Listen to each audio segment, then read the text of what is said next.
part of caution that we allowed everybody a little bit extra time to dig themselves out to get here safely. We have some guests here tonight who are traveling from across the state, so we wanted to make sure everybody got here safely and are able to get home safely this evening.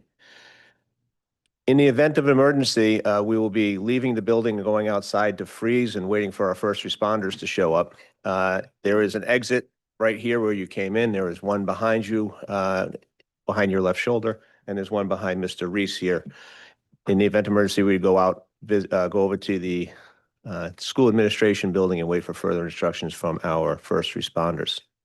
If you would now please join me in a pledge of allegiance and a moment of silence for all of our men and women in harm's way.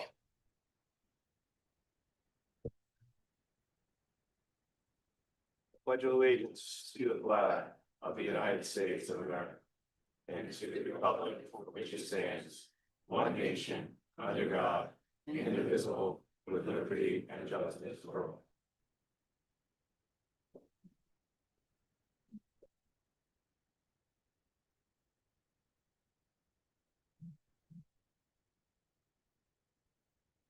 Thank you, everyone.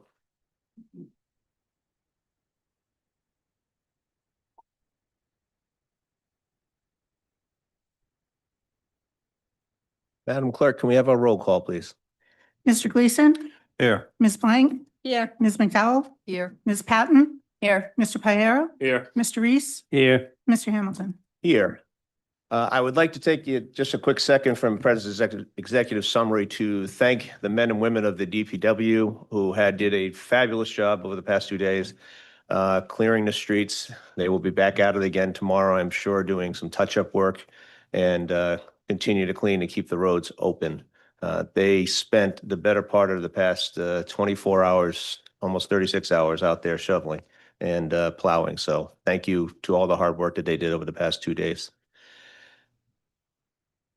Tonight, we're having a special recognition for a young woman who embodies the spirit of courage and strength. And Kerrigan Nelson had fought a 7.5-year battle with cancer right to the very end, including on her deathbed, making sure that anything that was usable to further research to help end this evil disease was done through her body to Dana-Farber and the Cancer Institute to try and find cures for this awful disease. So I'd like to ask her mother, who I believe is here, to come up, and we're going to give a special presentation for Kerrigan this evening.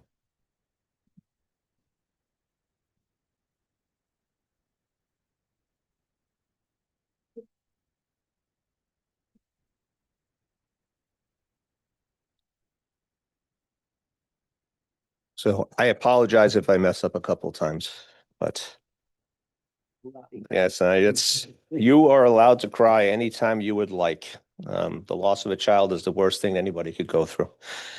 Proclamation honoring the life and legacy of Kerrigan Nelson. Whereas the Portsmouth Town Council, on behalf of all the people of this community, proudly recognizes individuals whose lives exemplify extraordinary strength, courage, and the enduring spirit of hope. And whereas Kerrigan Nelson, a beloved and courageous young resident of Portsmouth, faced an 8-year battle with cancer with remarkable bravery, resilience, and grace, inspiring all who knew and all who learned of her journey. And whereas through her unwavering spirit, Kerrigan became a powerful symbol of hope, determination, bringing community together in love, compassion, and steadfast support for her and all for those who are affected with cancer.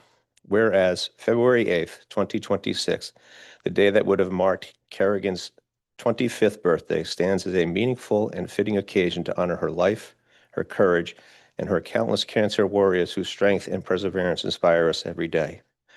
Whereas the fight against cancer is strengthened by the collective support of families, friends, caregivers, medical professionals, and entire communities whose compassion uplifts and sustains sustains those facing this challenge. See, I told you I would mess up. Now, therefore, be it proclaimed that Portsmouth Town Council hereby designates February 8th, 2026 as Kerrigan Nelson Day, also to be known as Cancer Warrior Day, on behalf of Kerrigan, who requested that all cancer warriors would be recognized on this day as well. Let this day stand as a solemn and hopeful reminder of courage of all those who battle cancer, the memory of those who have lost, and the enduring power of unity, compassion, and community. In the witness thereof, I have set my hand and caused the seal of the town of Portsmouth to be affixed this 26th day of January, 2026.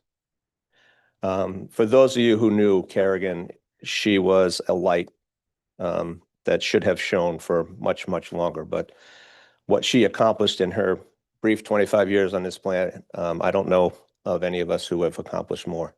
And her memory will live on forever. And I am so sorry for both of you, for all you have gone through. I can only imagine what you've gone through for the past few years. And we give you nothing but love and hope for the future. Thank you.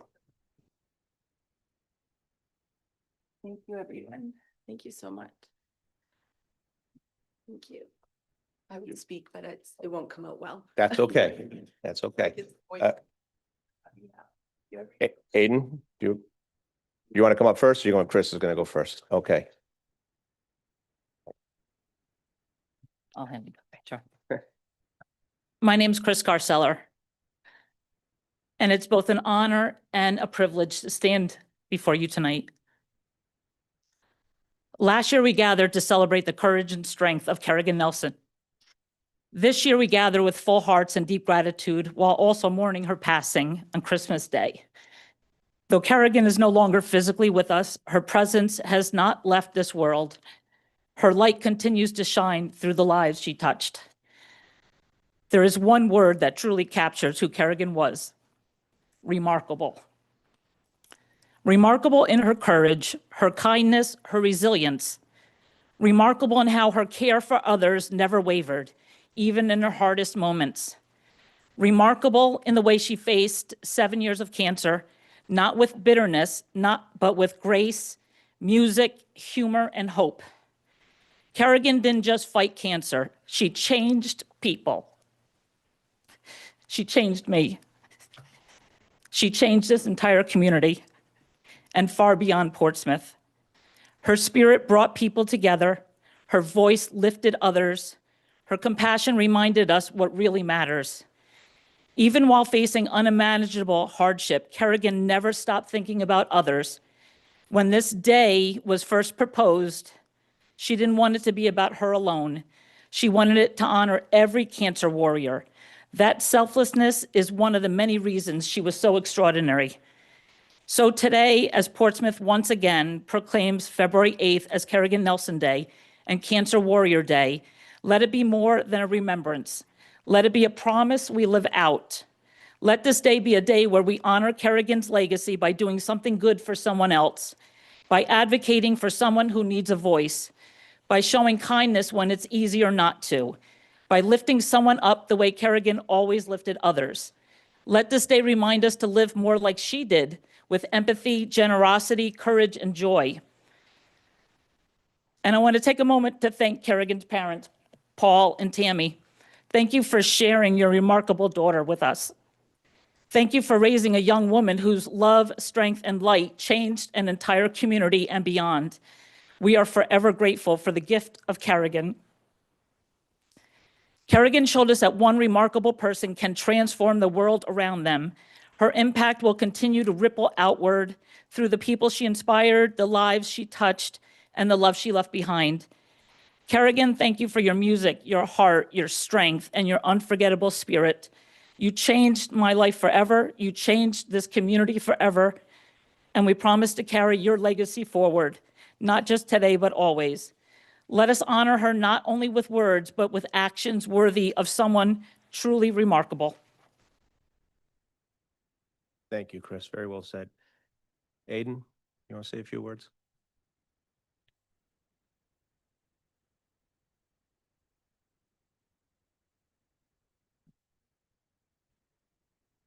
Hello, everyone. My name is Aiden McDonald, and I am a lifelong Portsmouth resident. I was Kerrigan's partner and best friend since we were 12 years old. I, along with Kerrigan's entire family, wish to thank the town of Portsmouth, all of Aquidneck Island, the state of Rhode Island, and all that supported Kerrigan on her 7-year cancer journey. The incredible support for Kerrigan and her family made a tremendous difference in her ability to battle osteosarcoma. She was able to live with comfort and care, which allowed her to focus on her advocacy work throughout her entire cancer journey. She truly loved living in the town of Portsmouth, and she felt so loved and embraced by everyone. She used to say how lucky and blessed she was to live in such a supportive and compassionate community. It was a blessing to know Kerrigan and have her be a part of my life. I will forever be in awe of Kerrigan's singing voice, her strength, grace, and willingness to help others despite dealing with unimaginable circumstances. We will miss Kerrigan endlessly and do our best to continue her legacy through advocacy and charitable efforts that were near and dear to her. May Kerrigan rest in peace. We know she is singing with the angels now. She is looking down at her beautiful island community and smiling at the continued outpouring of love. I will love Kerrigan for an eternity. Thank you all. Thank you, Aiden. Very well said. For those of you who are interested, there is a celebration of life for Kerrigan this coming Sunday, February 1st at the Wyndham in Middletown. And correct me if I'm wrong, but I believe it's 12 to 5, correct? 1 to 5? Okay, 1 to 5. And we are all going to do our best to will this next storm that's supposed to come off the coast, up the coast, out to sea, so that that celebration of life can come on. In true Kerrigan fashion, her mother was going through some of her stuff and found a thank you note that Kerrigan wrote herself last year for us, proclaiming February 8th, Kerrigan Nelson and Cancer Warrior Day. So if you would indulge me, I'm just going to read it real quick, as it hasn't even been opened yet.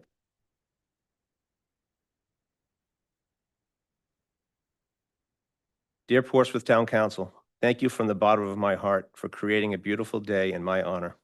I have been fighting for such a long time, and to know my journey inspires people is so heartwarming. It brings me great comfort to know that my day will continue to shine a light for all those fighting cancer. My family and I truly appreciate all the kindness and support from the town of Portsmouth. I would love to pay it forward in any way possible. True Kerrigan fashion, she wanted to pay it forward for her day.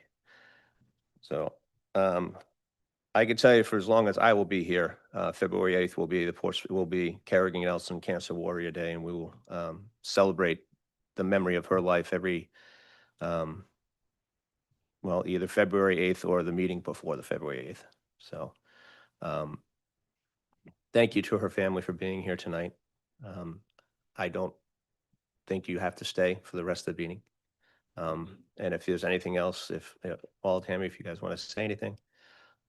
Otherwise, God bless. And I hope we can bring you a little bit of comfort during this time of sorrow that Kerrigan is no longer with us. Any other counselors want to say anything? Mary? Yeah, I just want to say that we were all in the midst of an extraordinarily wonderful, beautiful young woman. And I am just so grateful that I had the opportunity to meet her. And I'm sure on Christmas Day, those gates opened with open arms and welcomed her in with song. So rest in peace, Kerrigan. And thanks for the opportunity of meeting you. Anyone else? No?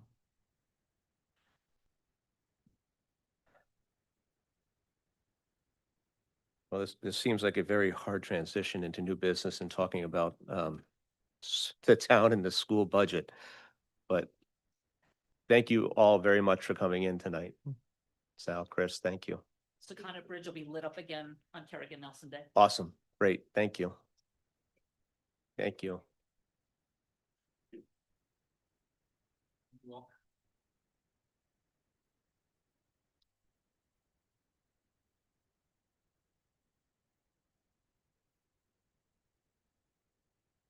All right, so the segue of all segues, we go from honoring a wonderful young lady to our opening presentation of our town and school committee budgets. Mr. Rayner. Good evening, Mr. President, Town Council, ladies and gentlemen. If we can go to the first slide, not sure.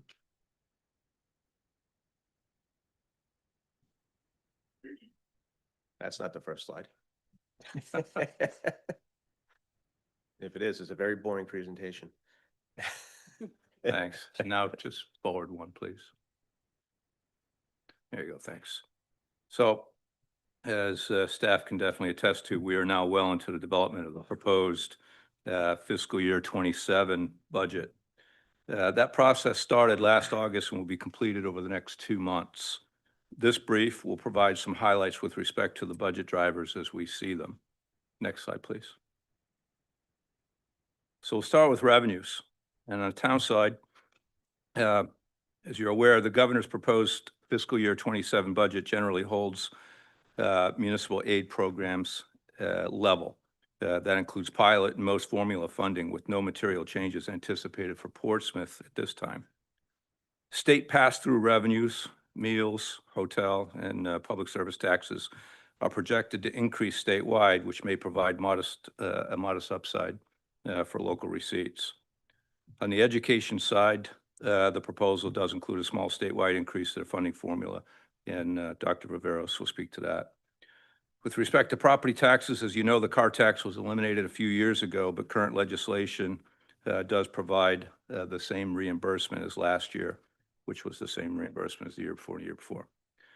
Legislation also provides a $50,000 tangible tax exemption to all tangible tax accounts.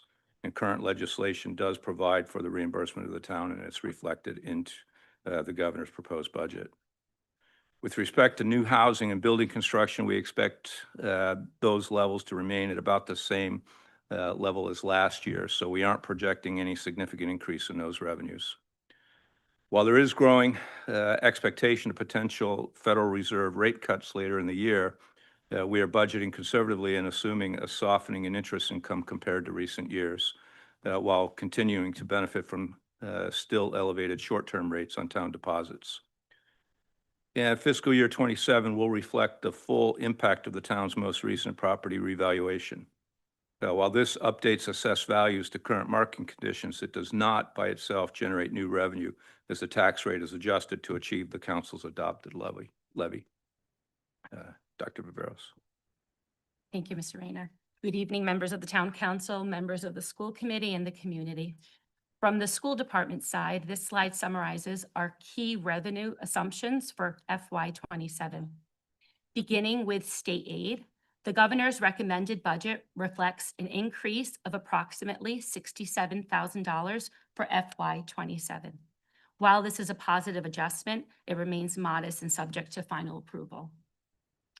For high-cost special education, we are projecting an increase of $57,000 in reimbursement.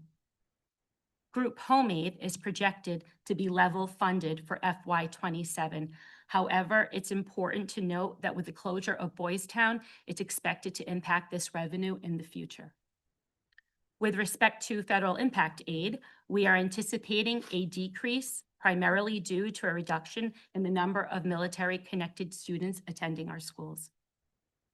Finally, tuition revenue is expected to increase moderately, driven by our 3-year tuition extension with Bill Compton and the continued out-of-district interest in our CTE academies. Overall, these assumptions reflect a conservative and realistic revenue outlook for the school department. Thank you. Next slide, please. So with respect to expenditures, unfortunately, so everybody knows, the cost of goods and services remains stubbornly high. State aid is proposed to be effectively level funded from last year. We are working to identify cost savings throughout the entire budget so as to mitigate these drivers to our expenditures. I've asked all departments to keep their overall growth to the lowest extent possible. On the town side, fire, dispatchers, and PMEA union contracts expire at the end of next fiscal year. So the proposed budget will reflect ongoing wage and staffing pressures with an emphasis on recruitment and retention and public safety and operations. Due to the significant increases in the cost of healthcare, we have been informed to expect fairly sizable increases in healthcare premiums next year. The exact increase won't be known until March, so we are budgeting 6% for now. We are hopeful our favorable utilization rates will result in a better than anticipated rate for Portsmouth. Our other post-employment benefits, or OPEB, pay-as-you-go expenses projected to slightly decrease in the next year. We will continue to increase the OPEB fund for this year to decrease our liability risks. With respect to the town's defined benefit plan, The proposed actuarially determined contribution for the ARC payment will decrease by approximately $650,000. The town will continue its practice of applying surplus funds to reduce long-term pension obligations. With respect to waste management operations, the state's landfill tipping fee is expected to remain $63 per ton, or $63 per ton, plus $250 added cost per rejected recycling load. The CPIU for sewer and trash services continues to apply upward pressure on operating costs, though. We anticipate rising utility distribution and supply costs, and that will continue to impact operations budgets. Significant capital requirements remain across facilities, fleet, and public safety infrastructure. We will concentrate on immediate capital needs and plan to use this expenditure growth to offset the debt service on the anticipated school bond, which will be due, if approved. That first debt service payment will be due in fiscal year 28. And lastly, the Road Restore Municipal Road Program is expected to continue providing ongoing support for local road paving projects. Doctor? On the school side, the following are the major cost drivers we are building into our FY27 budget. Starting with salaries, the current NEA teacher contract expires at the end of this school year. As a result, the FY27 budget reflects placeholder assumptions as negotiations have not yet been finalized. For health and dental insurance, we are budgeting a 6% premium increase for both health and dental coverage. These assumptions are consistent with the recent trends. Under retirement, there are two notable changes.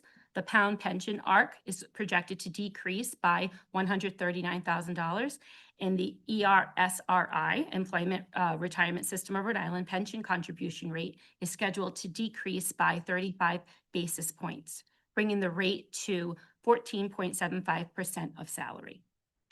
Transportation continues to be a pressure point for our district. Our current contract expires at the end of FY26. We've received a bid that reflects a 15% increase for FY27, which is reflected in this budget.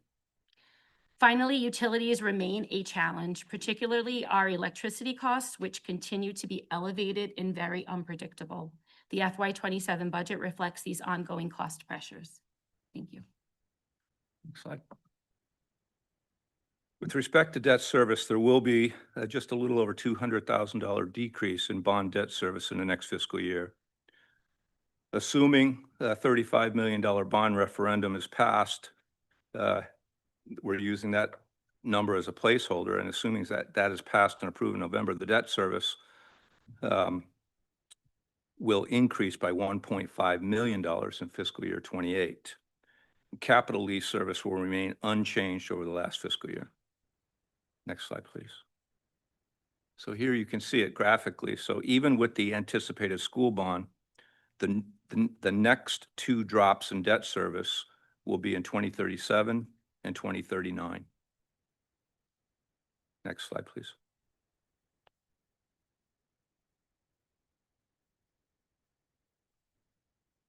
So some other drivers, as I've stated, the fire dispatcher and PMEA contracts all expire at the end of the next fiscal year, and we'll begin contract negotiations later this year. That will obviously affect fiscal year 28. Additionally, we do remain very satisfied with our collaboration with the school across three important areas: facilities management, information technology, and the school resource officer program. And we will seek to continue this in the next fiscal year. Next slide, please. So the fiscal year 27 capital program is being structured with a multi-year financing strategy in mind, recognizing the potential impact of the pending school bond referendum. By continuing targeted capital investment in fiscal year 27, we are building capacity to absorb the projected additional debt service of approximately $1.5 million in fiscal year 28 in a phased and manageable way. This approach helps avoid concentrating the full impact of the new debt in a single fiscal year and supports compliance with the state's 4% levy cap while maintaining progress on critical facility, fleet, and infrastructure needs. Of note, we will try to factor in town hall exterior painting, public works equipment and improvements, fire department facility and safety equipment, emergency management support, police and public safety requirements and IT upgrades, and recreation facilities improvements is able. All right, on the school side, this slide outlines both the status of our current capital plan and our next phase. Our 5-year capital plan totaling $21.4 million is now expiring. As of December 2025, all projects under this plan have been completed and delivered under budget, reflecting strong oversight and careful project management. Looking ahead, we are proposing a Stage 2 capital plan submission totaling approximately $40 million, focused on critical repairs and targeted renovations across our schools. More detailed information on the Stage 2 submission will be shared later this evening by our architectural partner, Studio Jade, including scope, priorities, and next steps. Thank you. Next slide, please. So with regard to initiatives, some initiatives that we're planning for include, as we've stated, debt capacity planning. We'll continue to evaluate the town's capacity to absorb potential new school-related debt service in a phased and sustainable manner, consistent with the 4% cap.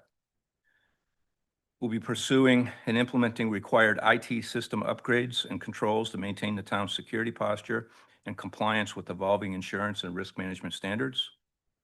The ad hoc waste management working group will continue to focus on program costs, participation levels, and operational efficiencies across both the curbside and transfer station programs.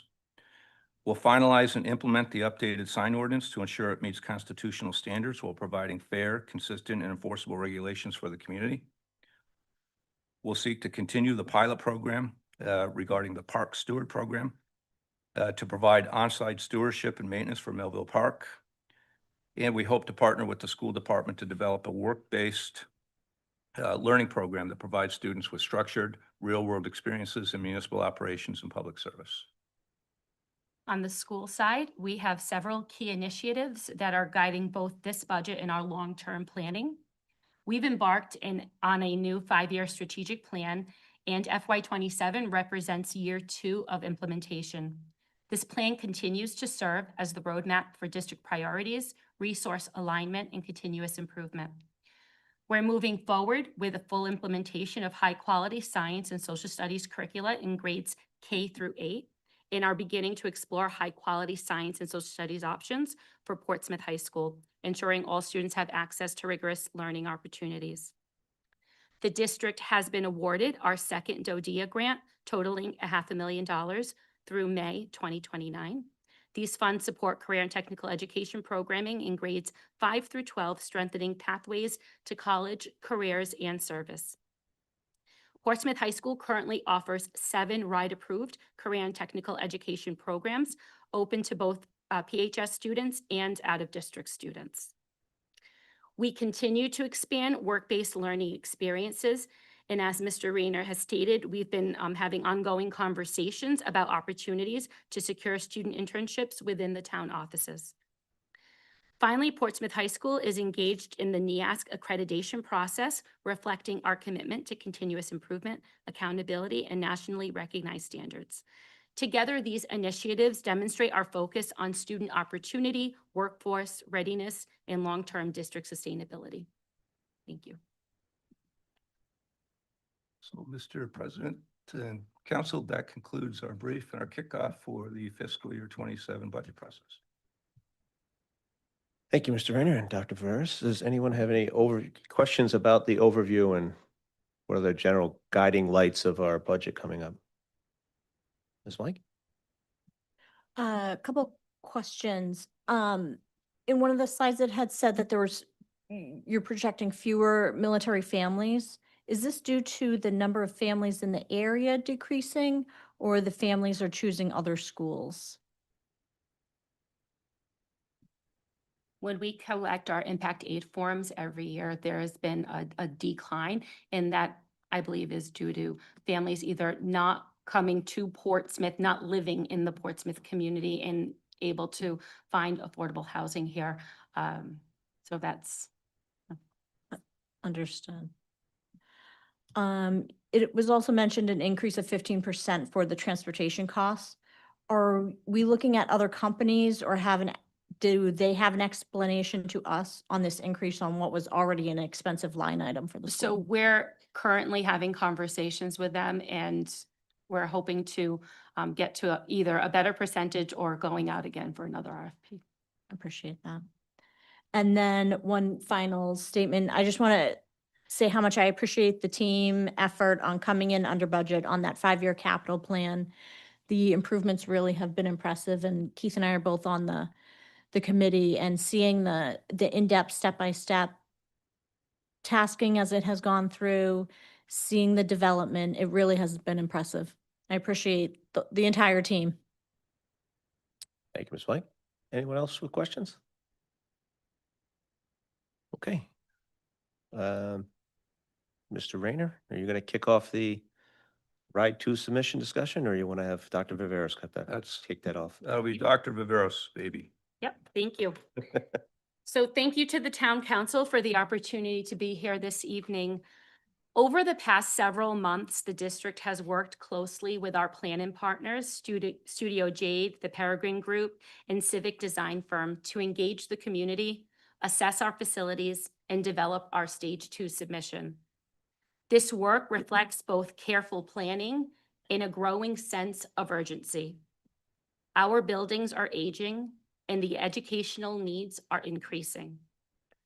Tonight's request is about readiness. Approval of this submission does not set a bond amount. It positions Portsmouth to move forward responsibly and strategically. It ensures that all eligible projects are fully documented and included, allowing the district to maximize potential reimbursement and maintain flexibility, rather than limit our future options.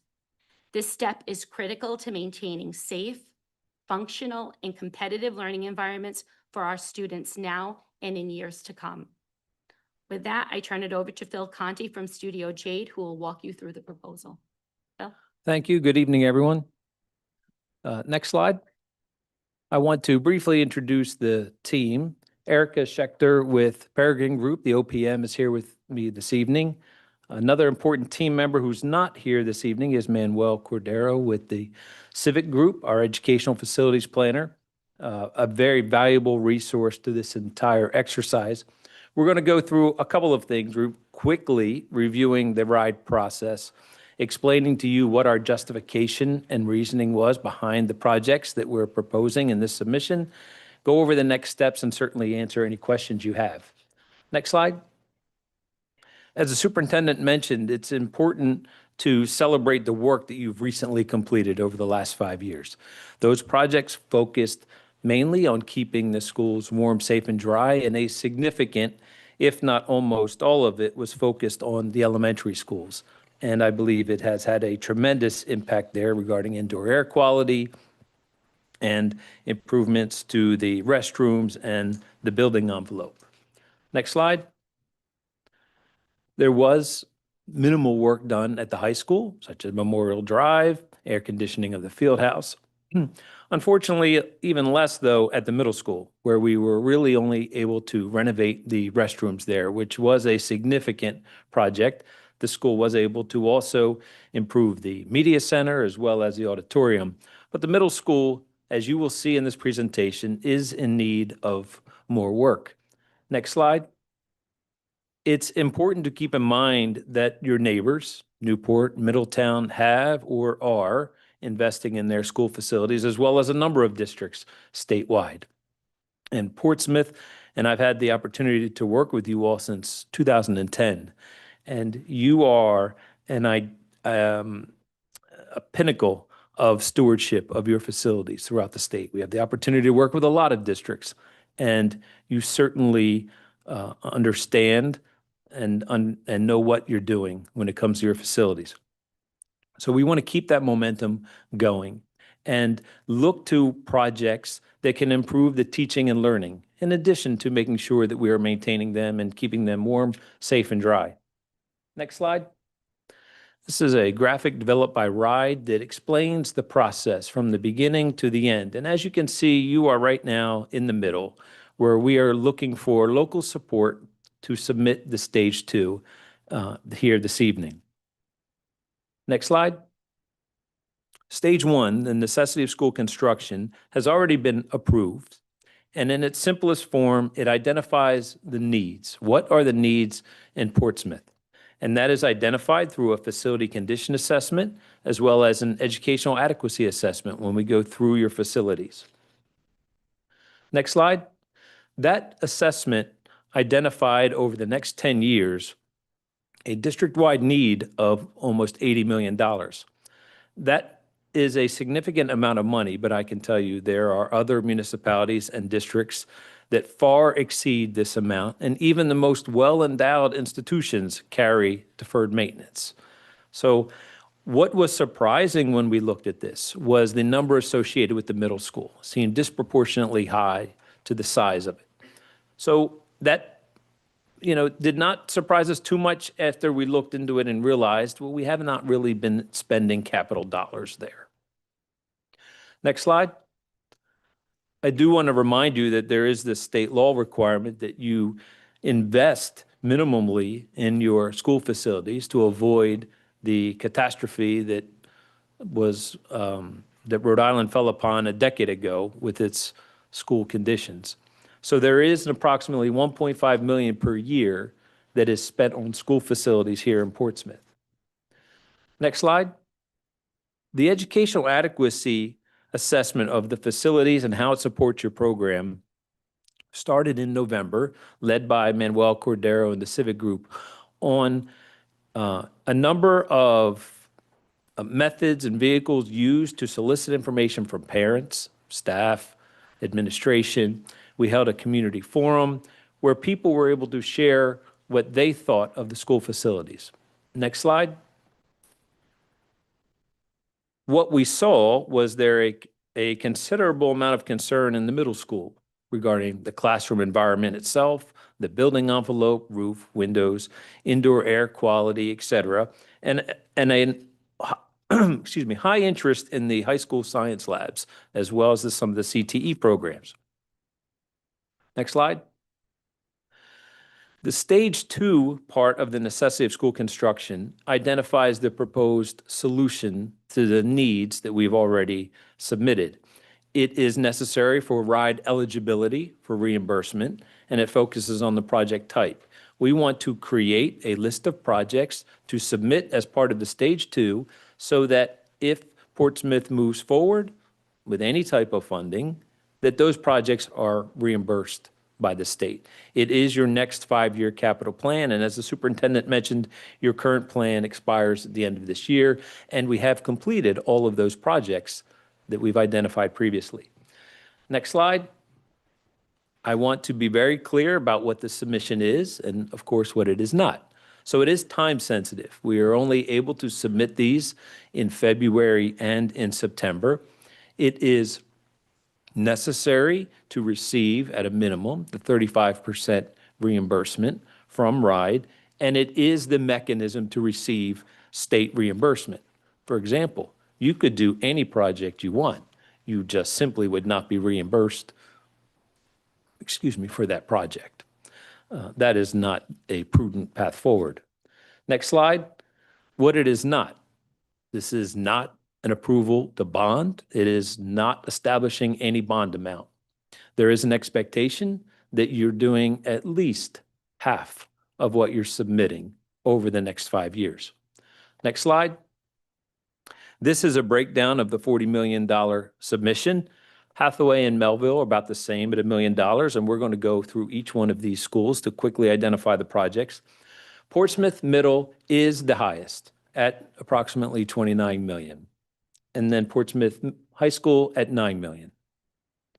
We're going to see this slide again later in the presentation. Next slide. Hathaway Elementary School, the $1 million would be focused on site improvements and any mechanical, electrical equipment and building control systems that are open items within the school. Similarly to Melville, next slide, same scopes of work. We want to improve some site work deficiencies as well as some remaining mechanical, electrical, and building control issues there. Next slide, the middle school. There are 3 main areas of the middle school Roof and building envelope is a significant investment. This is a very large, one-story sprawling building, a lot of roof area, a lot of wall perimeter. That's almost $13 million. Additionally, and we're going to talk about the additions and renovations a little bit more, there's a $13 million investment for interior improvements, with site improvements at about $3 million. Next slide. Because this is a significant submission request, we wanted to identify some of the areas for you so that you are familiar with why we are at where we are. You could see some images of the roof. The roof is beyond its useful life. We want to avoid the issues that fell upon us at the high school. The HVAC system is integral to the window system, making it a little bit of a challenge when it comes to maintaining it. Next slide. The interiors are dated, and a number of them do not have natural light. We're going to show you that a little bit more in the next slide. This may be hard to read, but I want to focus your attention on the areas of work. There are two small red squares. That represents some minor interior renovation work. The larger rectangle in the bottom right is our area of focus. That is the 8th grade wing right now.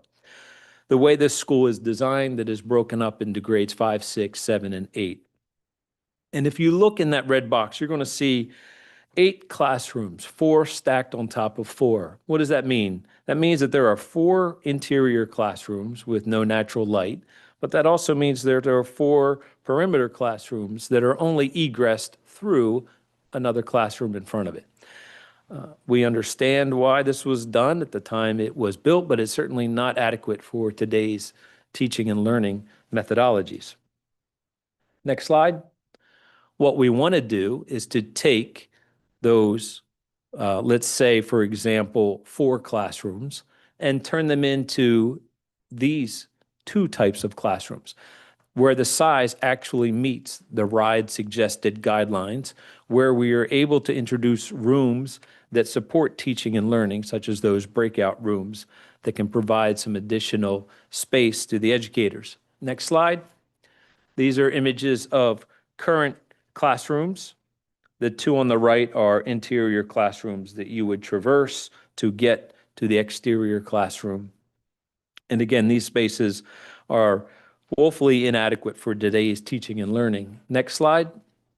This is just a rendering of a new proposed classroom where we're able to introduce a significant amount of natural light into the room, appropriate spaces for instruction, as well as supervision to that exterior, to the farther space, breakout space. Next slide. This is the existing corridors at the middle school. Next slide. We want to introduce natural light into the corridors, open them up, make them much more transparent, provide lockers that are actually adequate for coats and bags, etc. Next slide. Hopefully you have had a chance to see the middle school restroom renovation project that was done. The image to the left was the existing, to the right is the new. I believe in speaking with the administration that this project has had a significant impact on the students. Next slide. The high school includes $9 million worth of work across a variety of project types that range from the remaining roof section that's left to be done to select lab renovations. Next slide. Again, here there are a variety of pictures that just indicate the condition of the section of roof that is left, some of the site improvements that would be anticipated. There are some select HVAC equipment that facilities would like replaced. The bathrooms are dated, as well as the science labs. Next slide. Again, this is how we arrived at that $40 million submission request. Next slide. Keeping in mind, this is not an approval to bond. It does not establish a bond amount. Next slide.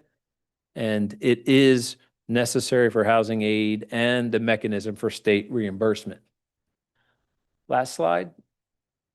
The overall schedule, we have received building committee recommendation on January 12th, school committee approval on January 13th, We're here today to receive town council vote to submit the Stage 2. The Stage 2 is due February 15th. We are on track to make that submission. We would anticipate ride approval in May of '26. Last slide.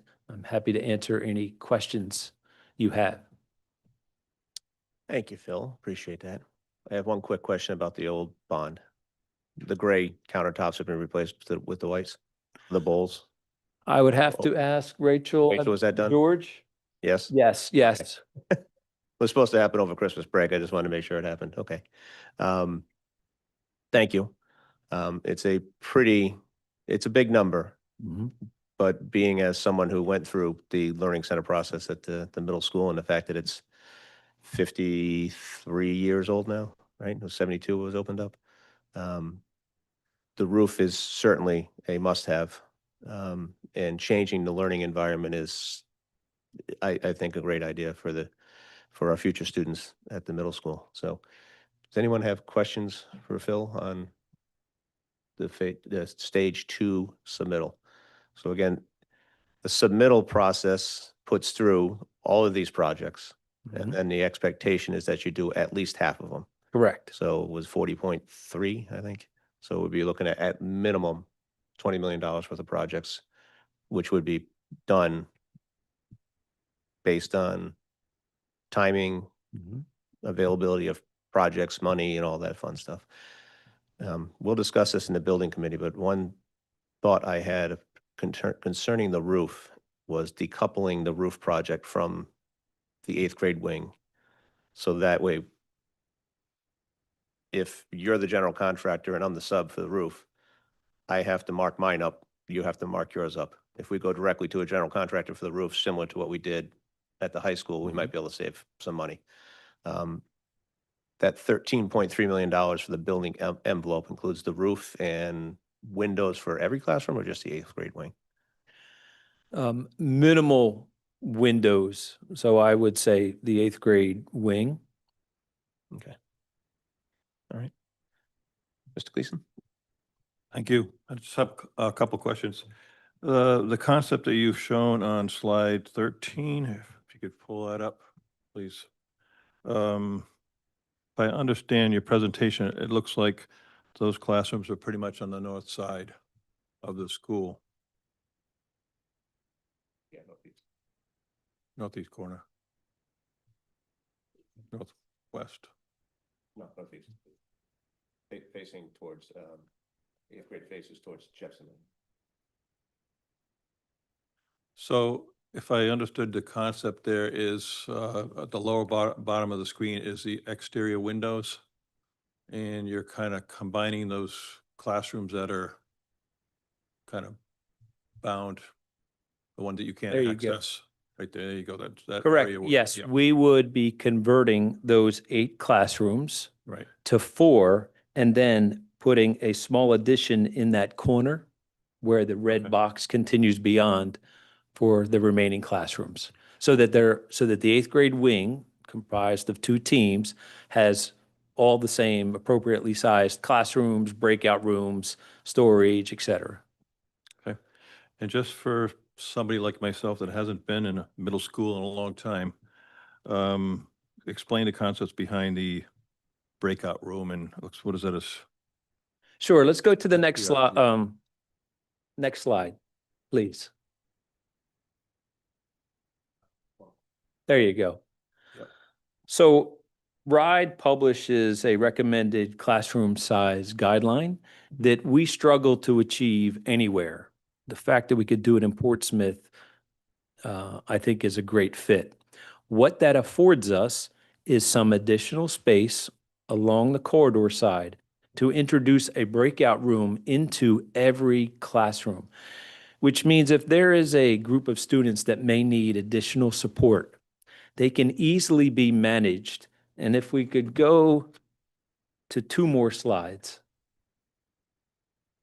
Within the upper left-hand corner, you see the breakout room, easily supervised from one teacher in the classroom if there are a couple of students that are working together collaboratively, or if a specialist needs to come into the classroom, they can do so within the classroom setting, but still be removed enough that that student or group of students can receive that additional support. It really offers the greatest amount of flexibility to the educators. Maybe this is a social studies classroom that is going to be doing a project. That can be a little bit of a project room where they could work on it together without being in the main classroom. What we have learned through the last several decades of trying to design adequate teaching and learning spaces is to offer the instructors as much flexibility as possible, but flexibility that allows everyone to be supervised, easily managed, and within close proximity to each other. I am very excited to bring this concept to RIDE because they will see that what we are trying to do here at Portsmouth Middle School is the exact template that they want throughout the state, which is difficult to achieve. In new builds, for example, they can't afford that additional square footage. In other schools, they are not configured adequately. We're taking lemons and making lemonade out of this area. Sounds good. Can you talk about the skylights? Is that all part of the roof project? We would like to make it part of the roof project. If you've been in the middle school, it's kind of dark. It's very large, so you have some deep interior spaces, and introducing some skylights when they are appropriately built and designed can certainly function to provide natural light, view, and not leak. So at this point, we would like to, at a minimum, plan for these as part of the roof project. And I can say, even though some members are here, on the building committee, you have a very good group on the building committee, a very diverse, smart group of people who will challenge us, and we will work with our OPM to make smart decisions going forward. I believe the last 5 years, all of those projects were done very smartly and successfully, and we would continue that for the next 5 years. Okay. Thank you very much. Any other questions? Bill? Sandra?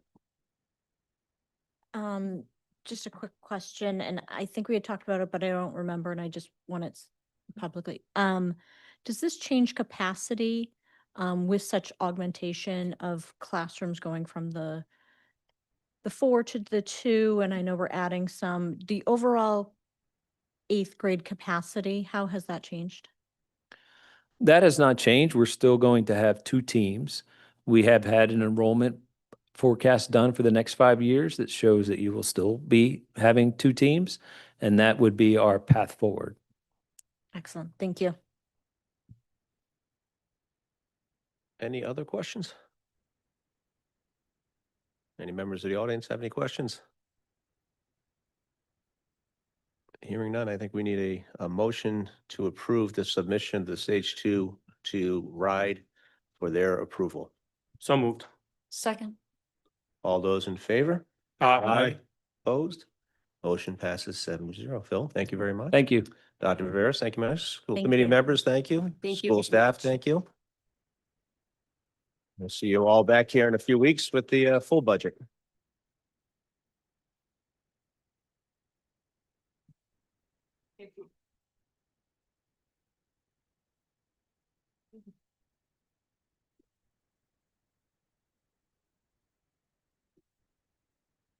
Next up, we have our consent agenda. Typically, the consent agenda has actionable items on it. This evening, it does not. When we do have actionable items such as approval of licenses or things like that, we do need to make a motion to approve as presented, not just to receive and place on file. But there's really nothing actionable on this particular one. So Today, we will make a motion to receive and place on file. Second. all those in favor? Aye. Opposed? Motion passes 7-0. Next up, we have our minutes from the 1/12/2026 meeting. Anybody have any corrections or additions? If none, do we have a motion to Motion approve? to approve as presented. Second. All those in favor? Opposed? Motion passes 7-0. Next up, we have our town administrator's report. Mr. Rayner. Mr. President, Town Council. The Rhode Island Bridge and Turnpike Authority has begun the first phase of installing a dehumidification system on the Mount Hope Bridge, with work expected to continue through April. This phase involves installing scaffolding above the bridge deck to support future construction while keeping the bridge open to traffic. So as people have noticed, there are alternating lane closures in effect Monday through Thursday, 9 a.m. to 3 p.m., and then on Fridays from 9 a.m. to 1 p.m. Residents and commuters should plan for possible delays during these hours and use caution when traveling through this work zone. We highlighted earlier in the budget brief that the governor's proposed budget has been published, and proposed state aid for the school district is proposed to increase slightly, while aid to the town is projected to remain relatively flat over last year. With respect to the proposed town budget, we are on track to deliver it to the council at the end of March, and budget meetings are scheduled to begin April 27th. At the town council's request, the town clerk has updated the boards and committees pages on the town website to improve access to meeting information. The pages now include direct links to upcoming meeting agendas, as well as links to past agendas and minutes through the Secretary of State's website. Last week, I was included in an email request from one of the town's contract inspectors asking that the per inspection fee be reevaluated, along with some comparative information from other communities. FYI, for your information, the current rate for electrical inspections is $35 per inspection. The finance director, planner, and I will review this as part of the upcoming budget process, and any recommended adjustments will be brought forward to the council for consideration during the budget discussions this spring. The Rhode Island Department of Environmental Management has completed its winter trout and salmon stocking. They did that last week, and the Upper Melville Pond in Portsmouth was one of the selected locations. So the pond was stocked with trout and salmon, and anglers are reminded that a current fishing license is required for those 15 and older, and that applicable trout stamp and regulations do apply. And then lastly, I would like to just take a moment to note the passing of Leon Luzinski, who retired recently after more than 13 years of service as the Planning Board's administration officer. Leon was a steady and familiar presence at Town Hall, and he took great pride in supporting the work of the Planning Board and serving the public with professionalism and good humor. On behalf of the town staff, I extend our sincere condolences to his family and loved ones. That concludes my report, Mr. President. Thank you, Mr. Rayner. Leon did a lot of great work for this town. He will be missed. I failed to mention in the beginning of the meeting that we had a few concerns about specifically people online being able to hear counselors and folks at the podium during discussions.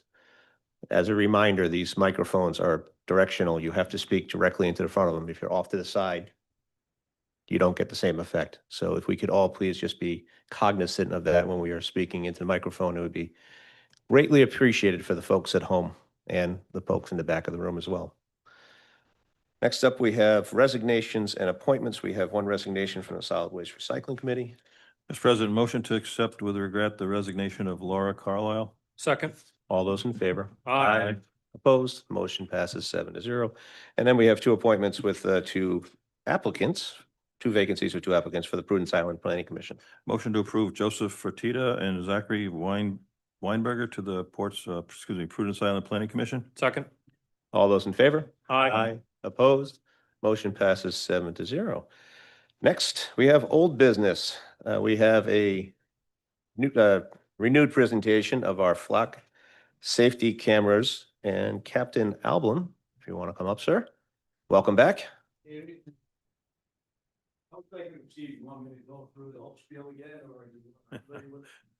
I think, well, the spiel from before is, I think we all understand that. I think the biggest thing is the memorandum of understanding and what, if any, safeguards have been added since the last time you were here. Well, you've read the policy and you have the MOU, correct? Yes. So do you have any questions regarding those?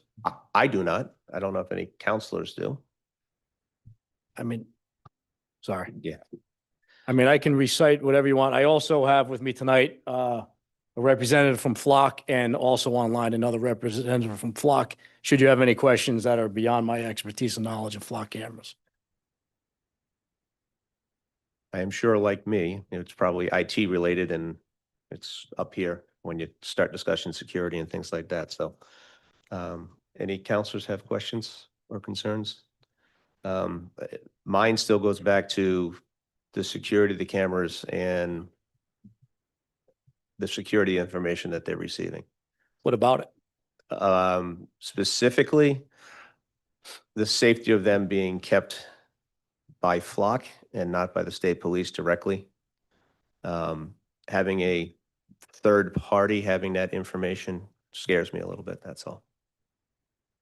And the ability for it, I've read their website and the claims that they've never been hacked and they have never had a security breach, but that's not third party tested, that's their own in-house discussion, so.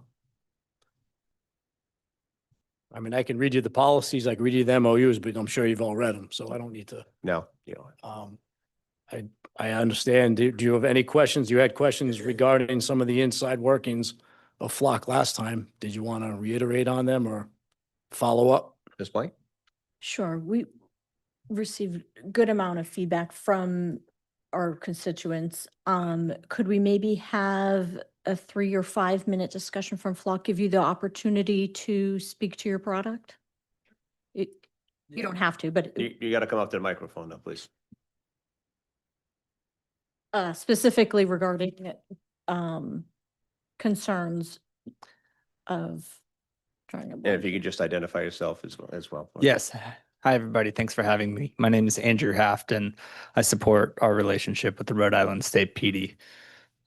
Happy to field any questions. And who's not here with me in person is another member of our team, Carrie, who's on the Zoom call virtually. So if there's something that I personally can answer, we have all the resources here available. Okay, is that Carrie McCormick? Yes, sir. Carrie, if you can raise your hand to be recognized, thank you. And then Kathy, if you can just turn her on.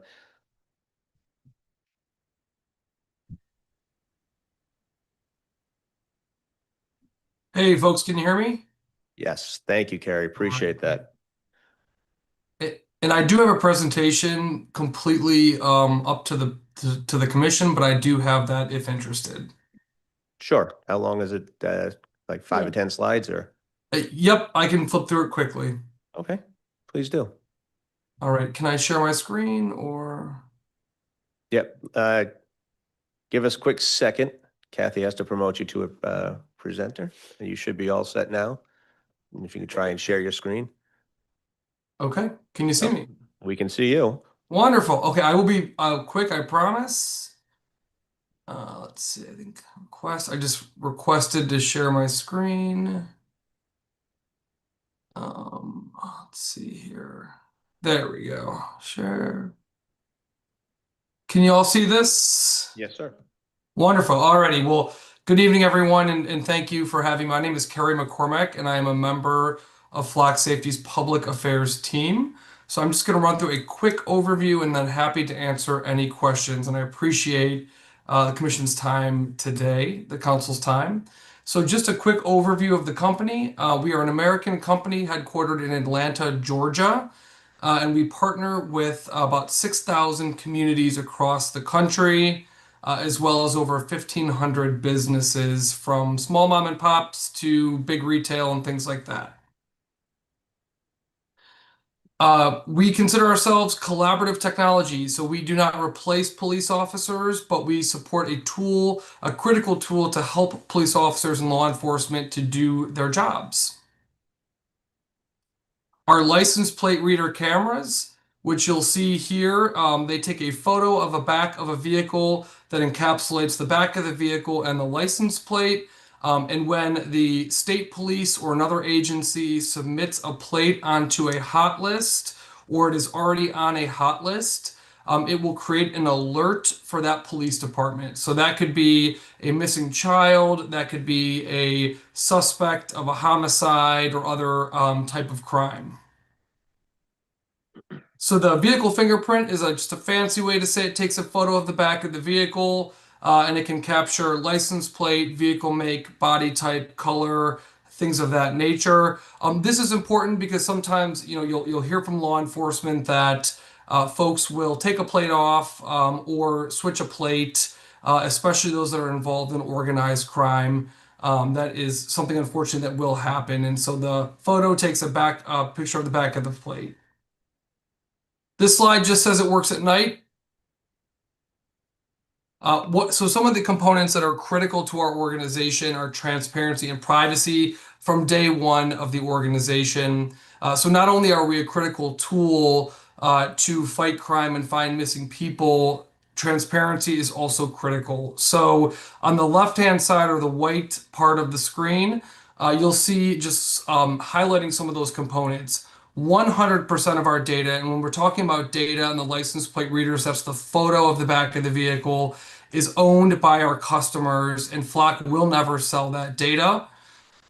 Private customers do not have access to our government data or hot list. So those businesses I talked to you about earlier, they cannot get access to hot lists, wanted license plates, things like that. That is strictly reserved for our law enforcement partners. By default, Flock automatically deletes data after 30 days.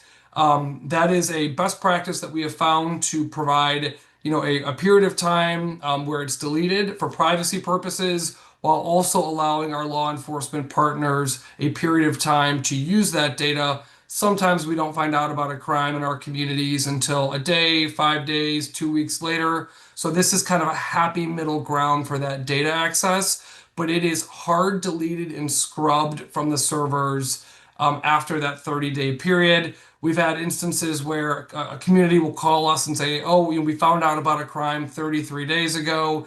Is there any way, that is recoverable? And the answer is no, it is completely deleted. Flock has no access to personally identifiable information. So what that means is, again, it's a photo of a public license plate on a public road. It does not capture the person in the vehicle, who they are, anything about them either. And it also does not run information through police databases, so that we don't have access to. The local law enforcement partner is the one that runs that information, let's say for a wanted vehicle or something like that. And only the agency decides who to share with, not Flock. So agencies responsible with the equipment, they make those sharing decisions, not Flock. On the right hand, the green side, this just speaks to our data security protocols. Again, the data here is it's not personal data. It's a public license plate on a public street. However, we treat it as if it were much more personal when it comes to protecting it. So you'll see here that data is encrypted end to end. From the moment that photo is taken, it's encrypted, and it is stored and certified by the following lists of national or third-party security protocols, which you'll see there. Quick component of transparency. Every search requires a registered ID with a search reason, and those are all saved into an audit system. So while the data, the photographs, are deleted after 30 days, there is a permanent audit trail of any time that a verified user goes into the system, searches a plate, who is that user, what was the purpose of this search. That information is held into perpetuity, and we recommend regular audits of that system. And we are also coming up through with proactive auditing to alert of potential misuse. On the right-hand side of the screen, you'll see an example of what we call a transparency portal, and this just outlines those permissions that we talked about. So how many days is the data retained, how many cameras, and who those sharing relationships are with, along with other items. So this transparency portal is optional, and that can put that out to the community. So again, going through community safety and values, Flock is doing more and more every day on top of the systems that we already have in place. So important components of this, there are search filters in place to prevent searches related to immigration or reproductive health. We talked about those permanent audit logs to make sure that all activity on our system is logged. There is no federal access to our nationwide or state lookup. Again, only agencies can share that data. There is no federal access to our systems and our nationwide lookup. And then also, we are required to alert you, at any request for your data. So for example, if a FOIA comes in or public records request, we send that to the community. We do not share your data. Quick myths and facts I'll run through quickly.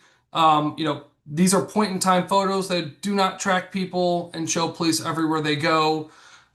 They do not violate the Fourth Amendment. And actually today we learned of a new ruling out of the Norfolk, Virginia case, which was kind of the outlier that they ruled with Norfolk and Flock and against the other party, confirming this district court in Virginia that LPR technology is constitutional. That came out today. We do not sell your data. And again, I talked about how private customers cannot access law enforcement information. They do not use facial recognition, hard stop. And again, we talked about how they do not collect personally identifiable information. We are supported by folks like the Oakland NAACP, specifically citing the fact that this is objective evidence, not subjective. So it just speaks to the clarity of the evidence and helps to remove bias. And we hear, stories across the country of how our product has made a big impact on crime in all of the 49 states, Alaska being the one that we're not in, that we operate in. This makes a big impact on crime. So headlines, real stories, real issues in our community that our technology has supported. In Rhode Island, over 20 law enforcement agencies are currently using our technology. And here are some examples that for time's sake, I won't walk through every detail, but just to show you the different communities and the impact that the technology has had in supporting law enforcement efforts.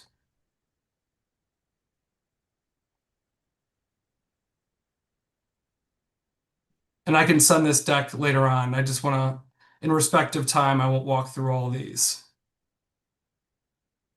So quick example here of the technology and how it's been used. This is a example from 2020 where a child was randomly abducted in Georgia, which of course is that mother's worst day of her life, I would imagine.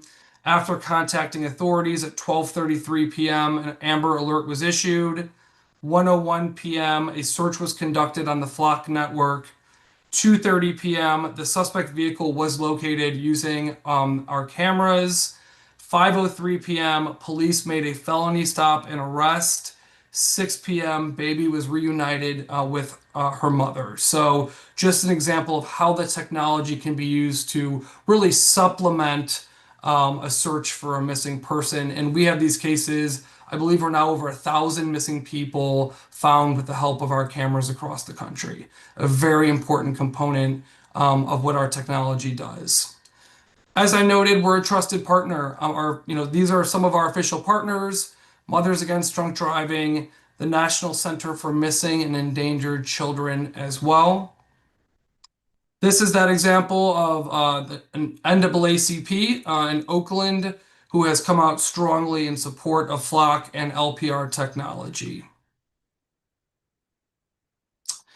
This needs to be updated.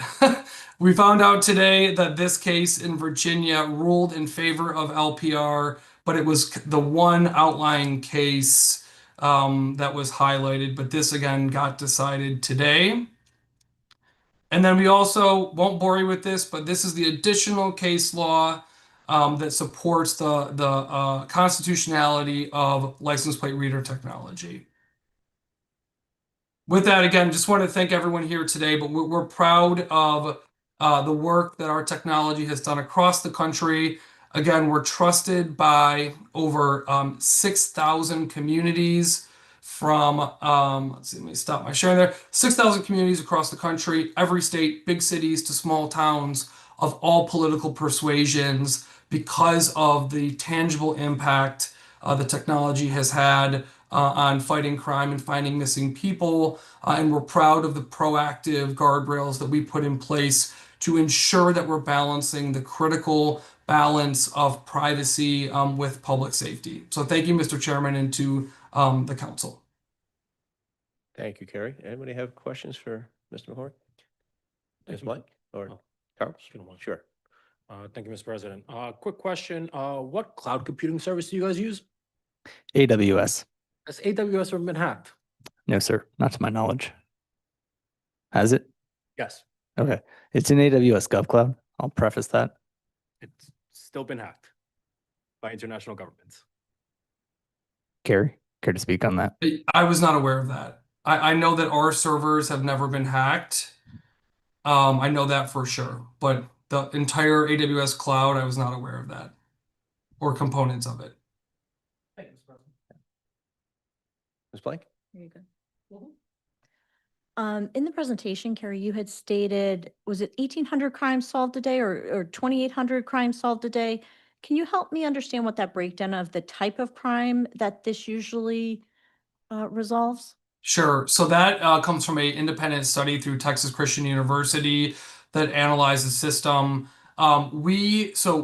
To say also, crime data is housed within each community across the country. So I don't have a breakdown of exactly what percentage of what crime, but generally what we see, and I know the officers in front of you today can speak more specifically to Rhode Island, I'm sure, but what we see is organized crime from a ring theft, so retail crime, a lot of apprehension of wanted criminals, so folks that have committed homicide, rape, felonious assault, things like that. But then also a big component is missing people. So that would be senior citizens that have a silver alert that goes out. So that is a senior that has cognitive challenges, that their family calls them in missing, or missing children. But all of the crime data is housed within each community. We don't have a kind of large database of that. So there's not a breakdown of kind of what type of crimes that is? I don't have that. Nope, that's okay. I just yep, want I to don't make sure have I that. understood correctly. Sure. I can put that on my flagpole to see if we have that, but I don't have that in front of me. Another question. What is an example of a private customer? You had that on your slide, and Yeah. who would be a private customer who doesn't have access to the government data? So anyone that is not a law enforcement agency would be considered a private customer. So that's going to be HOAs, for example. That could be retail stores. So I believe I don't have all of them in front of me, but some of the retail stores would be Lowe's, as well as other retail stores across the country use our technology. And then there are small businesses across the country that use it as well. So that definition essentially just segregates law enforcement with any other non-law enforcement entity that uses the technology. Understood. I recognize in our town, we're not being asked for front-facing cameras. Just a question though on them, on the front-facing camera pictures, does it have info on the persons in the vehicle? So the LPR cameras only capture the back of the vehicle, and no, there's no information on the person in the vehicle. So the way it would work is the police department puts in a wanted plate for a felonious assault, plate ABC 123. ABC 123 drives by one of the cameras. The system then pings the police department and says, hey, that plate you uploaded, ABC 123, just drove by 5th and Main Street. The officer would then respond, and we encourage and train through our system to then for the officer to visually confirm the plate. So, yep, that's ABC 123 in front of me, that purple Toyota, and then before they initiate a stop. So that's kind of how the process works. Short answer is no, they do not know who's in the vehicle. Am I understanding correctly that all flock cameras are rear vehicle facing? The LPRs, yes. Thank you. You had mentioned the transparency portal is optional. I don't know if we can speak to this in the room, but were we planning on having that in place here in Portsmouth? I'm not sure. But it would be a state police camera, not a Portsmouth camera, so that would be the question for the captain of whether you're, What about the transparency are you asking? would there be a There's- transparency portal? So they're saying the transparent flock, they were stating that the transparency portal is optional for us to purchase. Is that something that we are considering purchasing? Do you know? We can follow up. The, if the you want. transparency portal is not an additional fee. It comes Correct. alongside our software. So we encourage customers to stand it up as they deploy our platforms. So there's transparency amongst the community. Okay, so it's not an additional charge. No, Right, ma'am. correct. Can I piggyback on it for a second? What information is available in the transparency portal? So it's fairly customizable, but you can share who you're sharing, or an agency can share who they're sharing with. They can also share metrics of success with the platform as far as the audit log that comes with our platform. But the Rhode Island State Police can decide what type of information they'd like to share. Am I also correct to just piggyback that the transparency also helped understand who was searching for what data? Is that accurate or an inaccurate statement? So, Councilman, if I may jump in there, really important question. That would be in the audit log. So all activity on the platform is preserved in an audit log into perpetuity. The transparency portal is a live site that anyone can access that shows, again, how many cameras, who sharing relationships are with potentially. It shows what the policies and procedures are as well, things like that. Am I correct in assuming we will have access to the audit log? Not we, the captain. We will be running the audit log of the state police. Okay.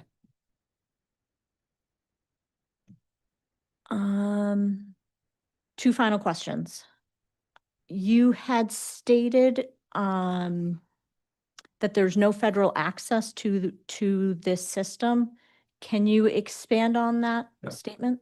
Absolutely. So the way the system works is each agency determines who they share with. So some folks may share with no one, some share with towns around them, the states around them. It's you can change it based on the user.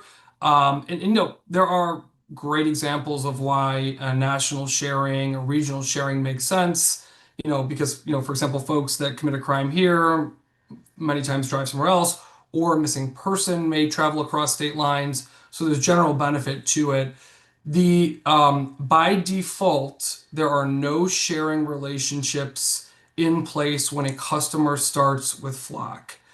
They can, change those sharing relationships. However, the federal government is separated out in a couple ways. Number one, it is highlighted in the system anytime there's activity within a federal government agency, whether they are asking for information or whether they are in a log or things like that.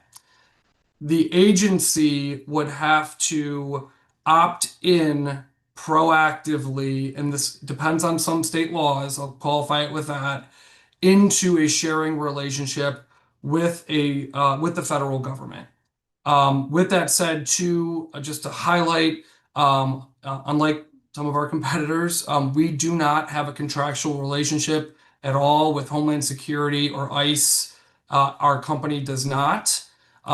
So again, by default, there is no sharing relationship with the federal government. An agency would have to proactively go in and opt in to a federal department if they wanted to do that. Understood. Thank you. Greatly appreciate you guys being here, providing some more information. Final question. I understand that you are a private business. How is your private business funded? Is it only through towns and cities and states signing up for your services, or are there other funding avenues for you? Yeah, great, really great question. So our revenue comes in, yes, from subscriptions. So it is cities, towns, states, etc., that utilize our camera system and they pay a subscription fee to do so. Are there any other avenues? We don't sell data. We've had investors over the years, but that's more on the capital, side of things. But our revenue that comes in is through subscriptions. Thank you, gentlemen. That was my last question. Thank you for taking the time and helping provide some information. Of course. Thank you. Any other counselors with questions? And I know there are questions and or statements that are coming from the audience, if you would indulge. Sure. Mr. McDade? No. Yeah, not directly to you, but stay close if there is one that you need to answer, or Carrie. Thank you, Mr. President, members of the council. John McDade, 65 Gormley Avenue. Thank you for the opportunity to speak. In 2022, I joined many residents who asked a prior council to reconsider a similar proposal that came from the Bristol Police Department. After hearing our concerns, that council voted 7-0 to reject it. Their decision reflected a commitment to protecting the privacy of Portsmouth citizens, and I am here tonight to ask this council to uphold that same commitment. Now, I know that many people on this council see me as a Democrat, but I am not here tonight in that role. I am a private citizen tonight. This is not a partisan issue. A healthy skepticism of government surveillance is a traditional conservative value. As you have just heard, these cameras do not just read license plates, they capture a vehicle fingerprint, including color, make, model, bumper stickers. That data is stored in a massive searchable database, shared across a national network of thousands of law enforcement agencies and accessible without a warrant. Rhode Island has no meaningful laws governing how this data is retained, who can access it, and how it can be used. And that cannot be addressed with a memorandum of understanding that makes unenforceable promises. Promising not to share with ICE makes no difference if the FBI requests the data and then they share it. There is no mechanism in this MOU that actually prevents disclosure, only a revocation clause if someone finds out. As a 20-year veteran of IT, I believe no claims about owning data that lives on someone else's servers. Policy cannot override system architecture. These risks are not hypothetical. ICE has used Flock's network to track and intimidate residents. Police in Texas have used it to locate a woman suspected of having an abortion. Multiple municipalities have discovered their data was being shared with federal agencies without their knowledge or consent. The state police may want these cameras, but Portsmouth residents will be the ones surveilled. That's not public safety, it's mass surveillance, outsourced to a private company with no accountability to this council or our citizens. At this moment in our history, elected officials at every level should have a laser focus on protecting your constituents. I respectfully urge you to reject this proposal and reaffirm Portsmouth's commitment to privacy and limited government. Thank you. Thank you, Mr. McDade. Any questions? Thank you, sir. Mr. Fitzmaurice. Thank you, Mr. President. Larry Fitzmaurice, 50 Kristen Court. I rise to agree with Mr. McDade and oppose this installation. I believe it to be on Route 24. Yes. For a number of years, actually, but recently, I've counted the number of surveillance cameras between when I get on Route 24 near the DOT facility and when I get on to 195. It is 7 as far as I can tell. There's a lot of surveillance cameras along that road anyway. And it appears that the state police look like they're trying to set up full coverage over the full at least major highways in the state, because I see these devices in similar mechanisms in a lot of places throughout the state. So, but we have never had a public discussion in this state about whether or not the citizens are willing to survive, sacrifice some of their privacy to the state in order to increase the ability of the police to find criminals. So there's a balance there. If we go the China route, then if we cross the street against the light, it's reported to the state apparatus by surveillance cameras. I don't know if you know that or not, but it's a fact. And the state then decides whether or not you've been a good citizen and withholds state services if they consider you to be a criminal or at least a malcontent. So this is a system that already exists in our world, and I don't think we need to take any further steps in that direction. So I'd urge the council to vote against this unless somebody can come forward with a strong argument that we're trying to fight a particular criminal problem on Route 24, which I don't see. So, thank you. Thank you, Mr. S'mores. Chief Peters. Mr.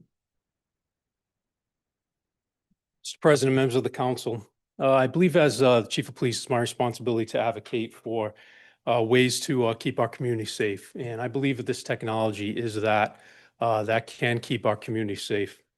I believe that the time to prepare for a tragic incident is beforehand and not after a incident occurs. So one thing that was not brought up tonight is the success that happened with the Brown University shooting. So I don't know if people are familiar with that and how important and integral the flock camera system was in locating that individual. And I believe that's worthy of noting how beneficial that system was.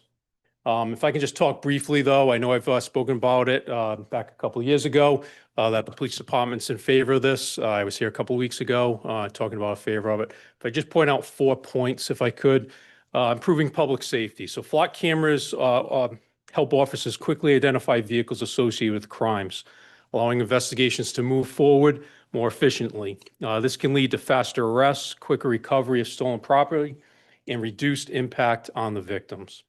Second is protecting vulnerable residents. So these cameras are an important tool in locating missing children, seniors, and at-risk individuals. In time-sensitive situations such as Amber or Silver Alert, or the newly instituted Purple Alert, access to vehicle information can make a critical difference in bringing someone home safely. The third is deterrence and crime prevention. Communities that deploy license plate reader technology often see it as a deterrent effect. Criminals tend to avoid areas where they know their vehicles may be identified, which help prevent crime before it occurs rather than only responding after the fact. And we can look at this in situations where we've noticed in Portsmouth that breaking and enterings into homes have gone down. And we attribute this to people having Ring cameras, people who have cameras on their house that provide a deterrent effect to people who want to do that crime. And lastly, force multiplier. Flock cameras provide 24/7 coverage, key entry and exit points without the need for dedicated officers to monitor, allowing the department to focus on other issues in the community. So this allows the police department to not, if we have an issue where we're trying to look for a bolo or we're looking for someone, we don't have to have an officer dedicated up there on 24. We have something that's there 24/7 that if there's an issue, if there's someone that is one on these hot files or on these hot lists, that we can locate that without having an officer stationed there. So the police department fully supports this. I know it's in a position up on Route 24, but I believe in this technology. I believe this technology can help our community. I believe this technology can help keep people safe. I believe we can respond better to incidents of crime, incidents where people are in need, and the police department fully supports this program. Thank you, Chief. Thank you. Can I just Captain. add one thing? and then I'll be Absolutely. Done. Thank you.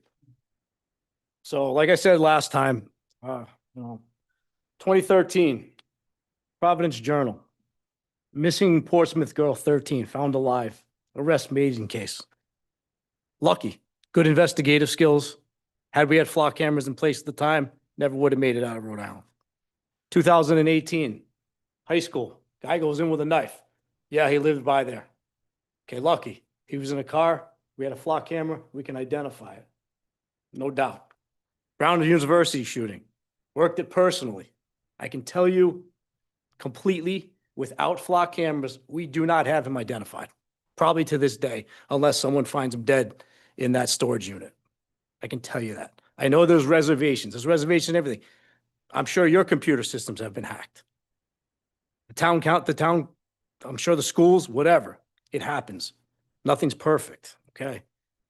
So I know I pretty much have some inside knowledge that your minds are probably already made up. This was going to come off the agenda. I implore you to truly consider your vote before you cast it. All right? You know, I'm a citizen of this town. I'm a resident. So if you haven't done anything wrong, what do you got to hide? Why are you worried about cameras? There's cameras everywhere. A camera that's reading your license plate or the back of your car, given the make or model, big deal. Your cars, I can go anywhere and find you, get your face, get the front of your car, get anything I want. I'm telling you, these are irreplaceable tools, and you're doing the chief no justice. If you deny this camera, if you deny the camera, that's fine. The town of Warren, who denied it that night that I went to the town hall, guess who called me right after the Brown University shooting and asked if my camera was still available? It's not. Another town will gladly take your free camera. And just be open-minded when you cast your vote. That's all I'm going to ask. Okay? Thank you, Captain. Ms. White? Can I ask a clarifying question from your statement? Sure. You stated that the camera would be free. Can you elaborate? Yes, we're on- paying for it. State Oh, police are paying for it. Free to the. You're not paying for it. Gotcha. Thank you. You're welcome. Final statement. Sure. I greatly appreciate Chief Peters, your effort and input on this topic, as well as Captain Alburn for coming back here and helping answer the questions.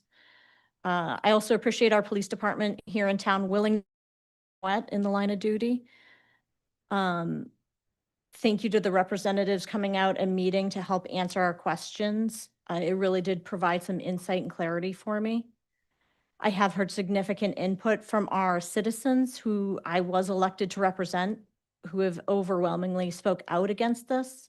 I understand the concerns and the positives from this system, and am just concerned with the lack of laws governing this and where the data goes. But I appreciate your efforts. I appreciate you coming back and providing the information that we requested. So the biggest thing that I've heard from, I don't know, 20, 30 emails that we've gotten in the past 2 weeks is the concern of the privacy of the data. And the control of that privacy of the data, and the fact that we don't have any state laws and that we don't have anything that monitors that other than the audit. I also still have the concern about the backbone of the system with Flock. If these things were addressed through state law changes to make them specific as to how the information is shared, it would be more palatable for myself. I get your argument that we're on tape. We're on tape everywhere. Everybody who walked in the store tonight is on 2 cameras, at least, probably 3. But this is more of a camera that is constantly being utilized and looked at, as opposed to just passively walking by. People are paying attention to them. The information can be accessed by the state police and then multiple agencies we're within. So if it just there's concerns about the security and the backbone of the system for me. I agree with you about cameras. They're everywhere. Can't go for a walk around your neighborhood without being on probably 10 or 15 of them. But the Flock still is a little bit I don't know if it's too new, which obviously it's not. It's been around for a while, but it's a concern for a lot of residents in town. Any other counselors? Ms. McDowell? Yeah, I would just have to agree with what's been said already. I don't think I've received as many emails on a subject as I have on this one. And 99% of them have been in opposition to it, with one person in favor of it. And in responding to these emails, I have looked into it, and I just do not feel comfortable voting for this program unless sufficient laws and safeguards are put in place to protect the privacy of people. Anyone else? Any action from the council?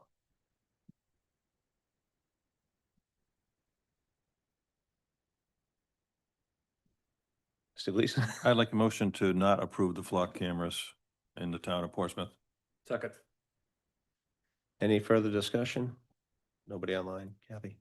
Okay. All those in favor of denying the request, which is essentially what the motion is.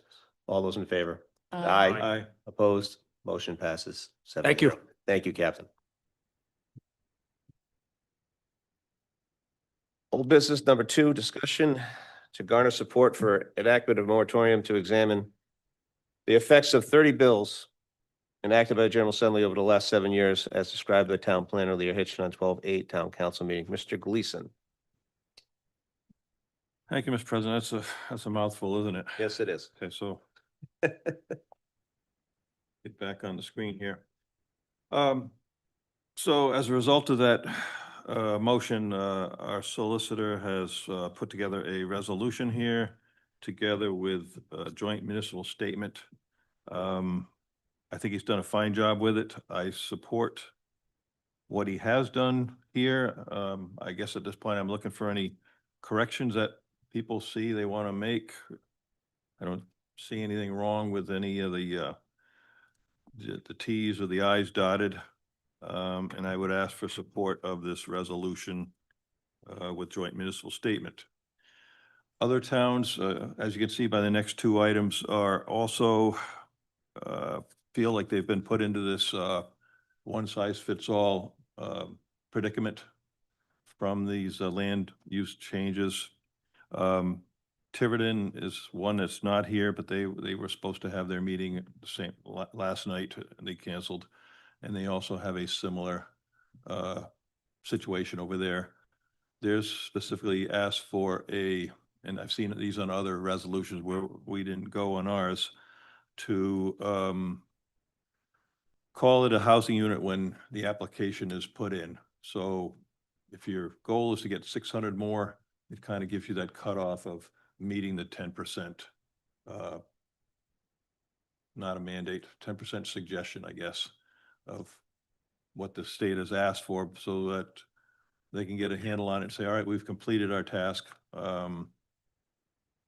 and we've met the goal, rather than just flood the town with other units. But in this case, I'm just looking for support on the resolution. Solicitor Gio, do you have any comments you'd like to make about this? I think I tried to keep it simple and consistent with the the direction of the council from the last meeting. There were a lot of bills, I have 30 plus, I guess depending on how you read them, that could have fallen under this category of LMI housing modifications in 2025 and around that time. The ones I focused on in the bulleted list were the ones that actually are relevant to a town and the town's authority and the town's rights for self-governance. So there are others out there that aren't included here, but these are the ones I thought were relevant to the mission of the resolution. This is essentially direction to explore the legal avenues that the town has, and hopefully in cooperation with other towns. We don't represent that any of these are sure things or even, adequate for a complaint or a request for an injunction, but we think these are all areas worth exploring and putting together a legal case for then your future consideration as to whether you want to proceed and try to secure those rights and secure those next steps. Thank you. The only other thing I would ask the counselors of the counselors is to, if this is approved as is, that the municipal statement, the joint municipal statement that we've asked for other towns to consider, that be returned to our solicitor's attention with a copy to the town clerk of potential towns that feel the same way and would want to support us in any kind of potential action or solutions, if you will.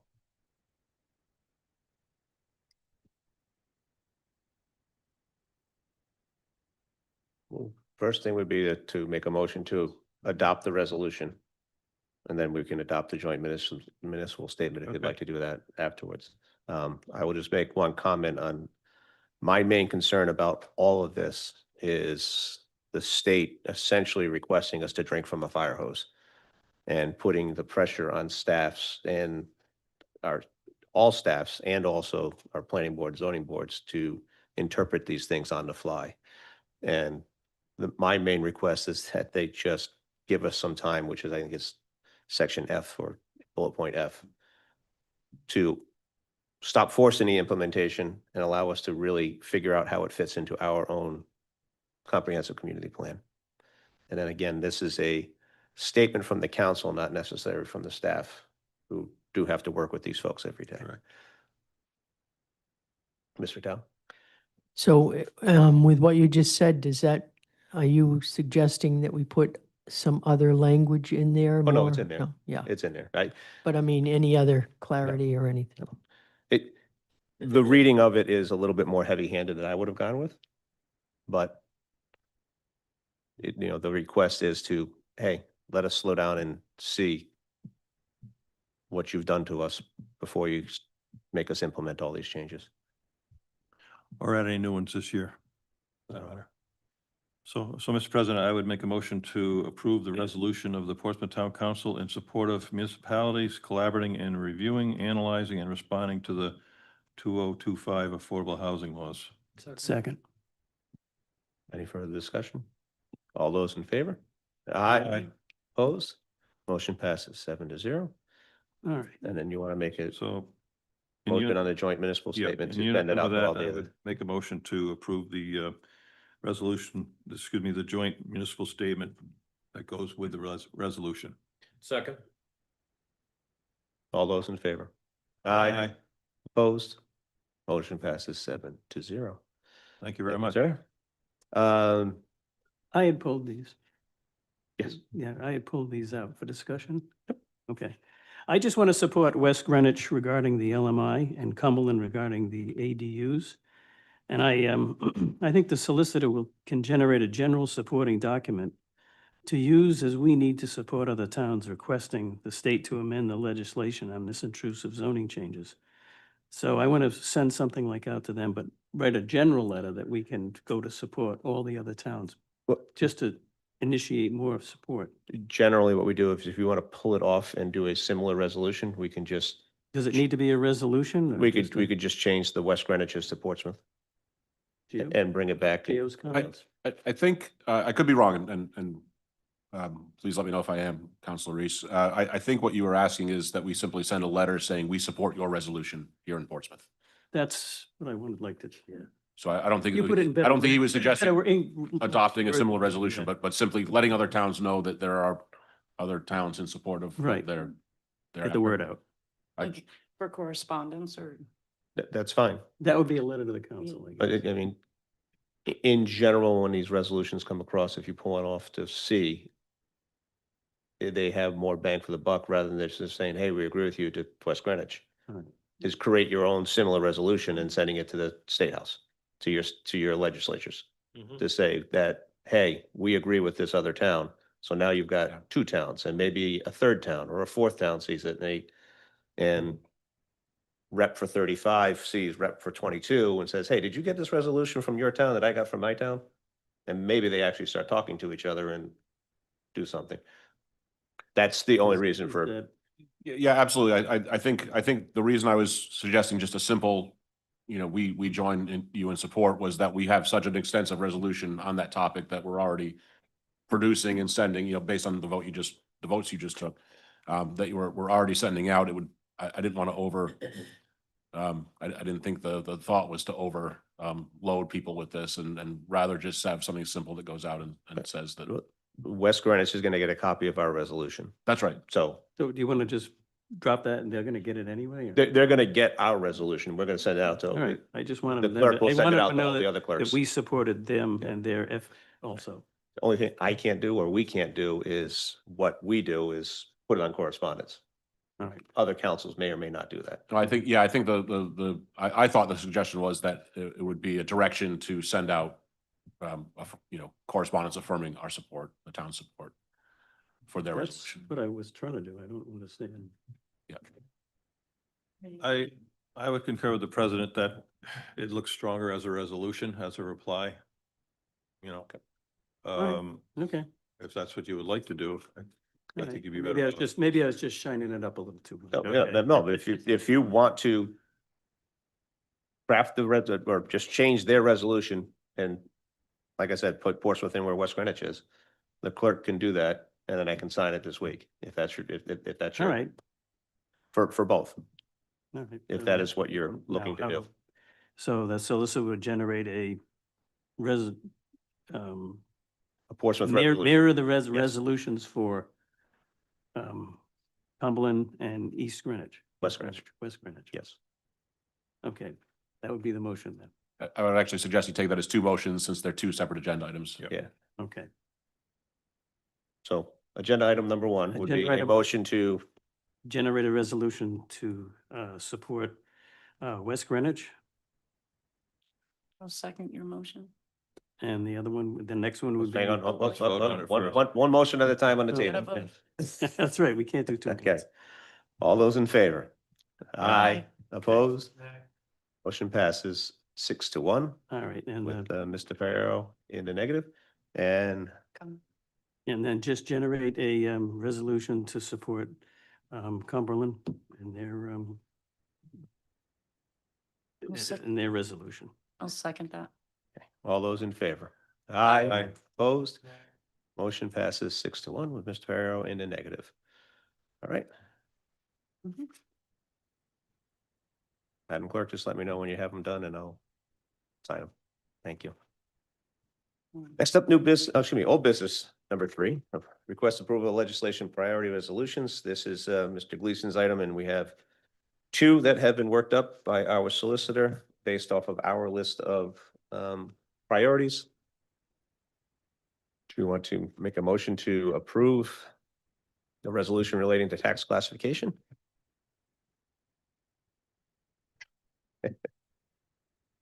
Mr. President, a motion approve the resolution of the Portsmouth Town Council relating to tax classification. Second, another question on appropriate time. Yes. Go ahead, Chair. Has this been reviewed by our tax office to make sure that it's sufficient for what they need? We have a nod from Matt. It was, I believe it was drafted by Okay, them and perfect. I reviewed it. Perfect. All right. Any other questions? All those in favor? Aye. Opposed? Motion passes 7-0. Next up, we have a resolution in support of legislation to modernize and standardize the Access to Public Records Act. Motion to approve, as you've said. Second. Any questions on that one? All those in favor? I- Yep. Aye. Got a question. I just have a question regarding this one.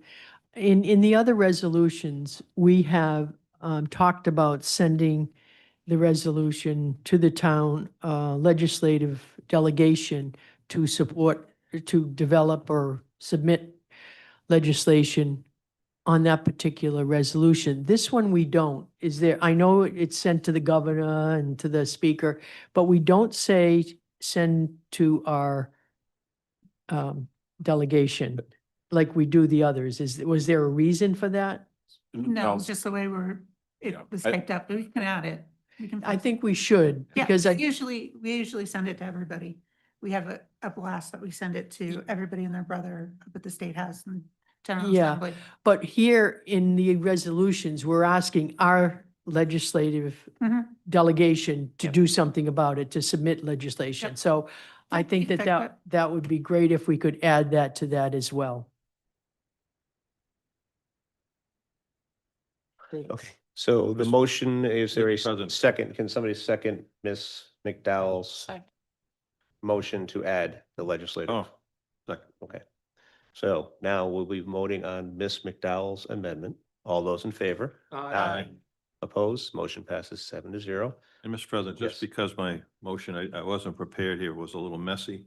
The motion is to pass a resolution of the Portsmouth Town Council in support of legislation to modernize and standardize the Access to Public Records Act. And there is a second. So add the motion, Mr. Gleason's motion as amended by Ms. McDowell's motion. All those in favor? Aye. Opposed? Motion passes 7-0. And again, once it's prepared and changed, I will come in and sign it. Next up, old business number 4, monthly finance report. Ms. Marston, how are you? Good. Good. Good evening, Mr. President and Honorable Council. As of December 31st, the town was 6 months or halfway through fiscal year 26. Year-to-date general fund revenues were at 53.64% of the budget, primarily driven by real estate transfer fees, tax receipts, state aid, and interest income. General fund expenditures stand at 48.97% of the budget. That was driven by quarterly pension contributions. Financial trends are remaining stable heading into the second half of the fiscal year. And as a reminder, the audit overview will be presented at the February 9th Town Council meeting. That's all. Thank you. Any questions for Ms. Marston? A motion to receive and place on file? So moved. Second. All those in favor? Opposed? Motion passes 7-0.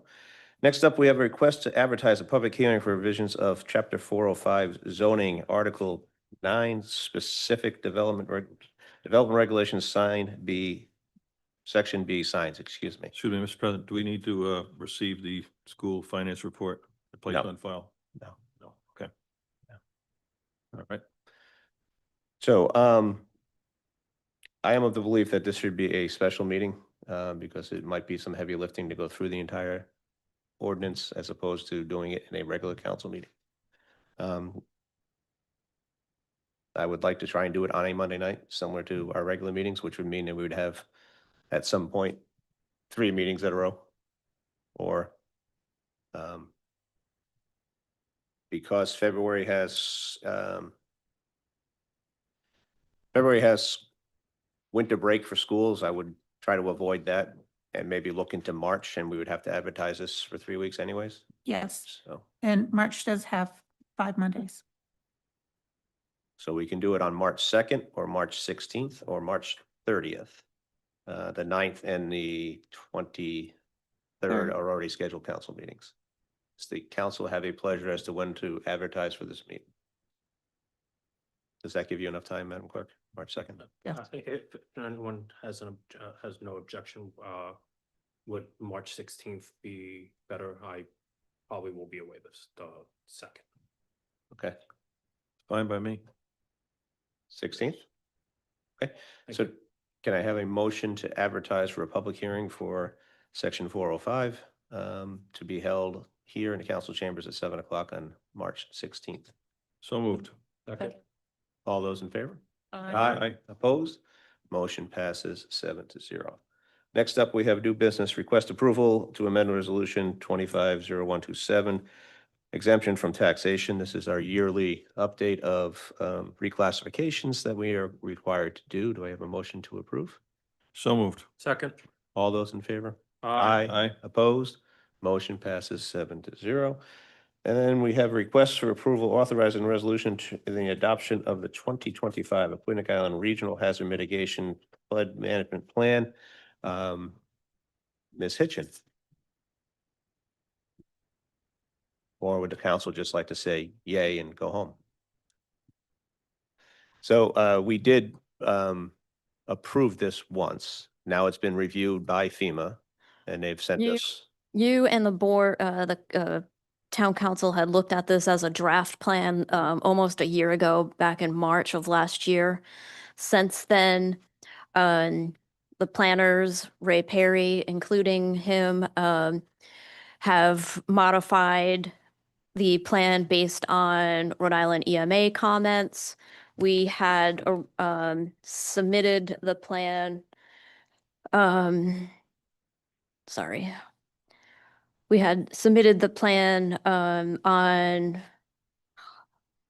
late November to EMA, and we then moved it on to FEMA for approval. And on December 29th, 2025, REMA and FEMA completed the review of our plan and found it approvable conditioned on the 3 municipalities adopting the plan. So at this point, we just need to have the town councils adopt the plan. We'll send it back to FEMA, and then we'll be good to go for another 5 years. Any questions from the council? May I have a motion to approve? Motion to approve the resolution of the Town Council of Portsmouth authorizing the adoption of the 2025 Aquinic Island Regional Hazard Mitigation and Flood Management Plan. So moved. No, second, sorry. Long take this. Yeah, I know. Any further questions? All those in favor? Aye. Opposed? Motion passes 7-0. We have correspondence 1 through 5. I have a motion to receive and place on file. I'm excited to see 2 town councils actually read the resolution on general revenue sharing and pass one of their own, which fell on deaf ears at the State House. So moved. Second. All those in favor? Aye. Opposed? Motion passes 7-0. And future meetings, February 9th, February 23rd, March 9th, and then March 16th and 23rd. All but the 16th will be regular council meetings, and on the 9th, we'll have our audit report from Shahadi, Hague, and Shahadi and Hague, Hague and Shahadi. I don't know. Mary will be here. Motion to adjourn. All those in favor? Aye. Opposed? Motion passes 7-0. Good night, everyone. Carlos, Be safe out there, please. They worked this time. Anything that melted